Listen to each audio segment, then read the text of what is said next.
নমস্কার বন্ধুরা, শ্রাবণীর রান্নাঘরে আপনাদের সবাইকে স্বাগত জানিয়ে আমি আবারও একটা রান্নার ভিডিও নিয়ে আপনাদের সামনে চলে এসেছি। আজকের আমি আপনাদের করে দেখাবো বাঁধাকপি ভাজা। তাহলে চলুন এই বাঁধাকপি ভাজা আমি কিভাবে বানাই সেটা আপনারা একবার দেখে নিন।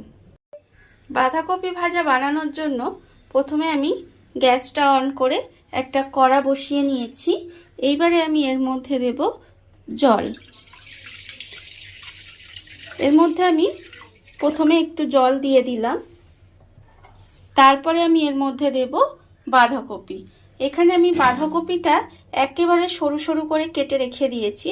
সেই বাঁধাকপিটা আমি এই জলের মধ্যে দিয়ে একটু ভাপিয়ে নেব। বাঁধাকপিটা আমি জলের মধ্যে দিয়ে অল্প সামান্য একটু ভাপিয়ে নেব, একেবারে কিন্তু সেদ্ধ করে নিলে হবে না, একটু ভাপিয়ে নিতে হবে। বাঁধাকপিটা আমার ভাপানো হয়ে গেছে। এইবারে বাঁধাকপিটাকে আমি তুলে রেখে দেব। আর বাঁধাকপিটা দিয়ে জলটা যখন ফুটে উঠবে তখনই বুঝবেন যে বাঁধাকপিটা ভাপানো হয়ে গেছে। এইবারে বাঁধাকপি থেকে জলটা খুব ভালোভাবে ঝরিয়ে নিয়ে এবার বাঁধাকপিটাকে আলাদা করে রেখে দিতে হবে।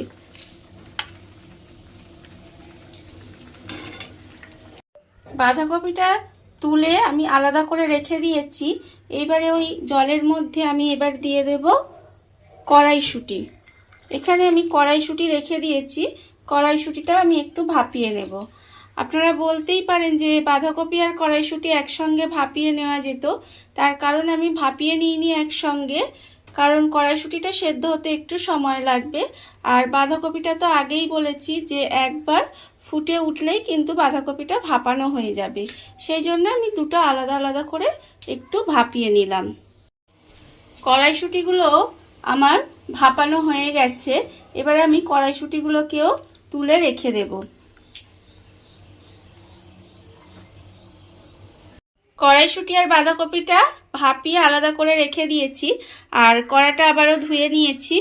ধুয়ে নিয়ে চলে এসেছি। এইবারে আমি এর মধ্যে দেব সর্ষের তেল। এখানে আমি সর্ষের তেল রেখেছি। সর্ষের তেলটা আমি এর মধ্যে দিয়ে দেব। প্রায় 2.5 চামচের মতো সর্ষের তেল আমি এখানে দিলাম। এইবারে তেলটা একটু গরম হতে দেব। তেলটা আমার গরম হয়ে গেছে। এইবারে আমি এর মধ্যে দেব প্রথমে 5 ফোড়ন। এখানে আমি 5 ফোড়ন 1/2 চামচের মতো দিলাম। দিয়ে একটু 5 ফোড়নটাকে নাড়াচাড়া করে নেব।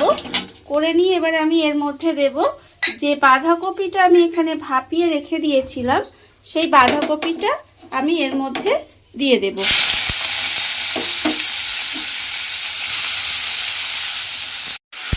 বাঁধাকপিটা আমি এর মধ্যে দিয়ে একটু নাড়াচাড়া করে নেব।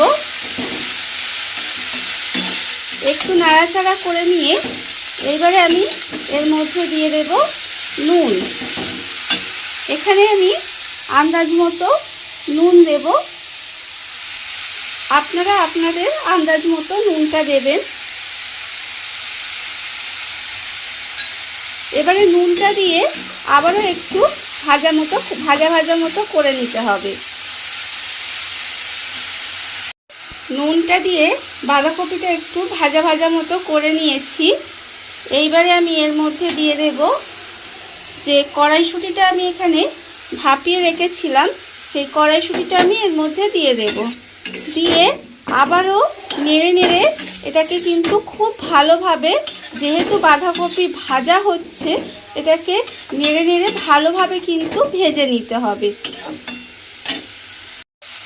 কড়াইশুঁটিটা দিয়ে আমি প্রায় 5 মিনিট মতো ভেজে নিয়েছি। ভেজে নেওয়ার পরে এবারে আমি এর মধ্যে দেব চিনি। এখানে আমি স্বাদের জন্য অল্প সামান্য একটু চিনি দেব। দিয়ে আবারও এটা কিছুক্ষণ ভেজে নিতে হবে। আর আরেকটা কথা বলি, আমি কিন্তু এই বাঁধাকপি ভাজাটা হলুদ দিই না, হলুদ ছাড়াই করি।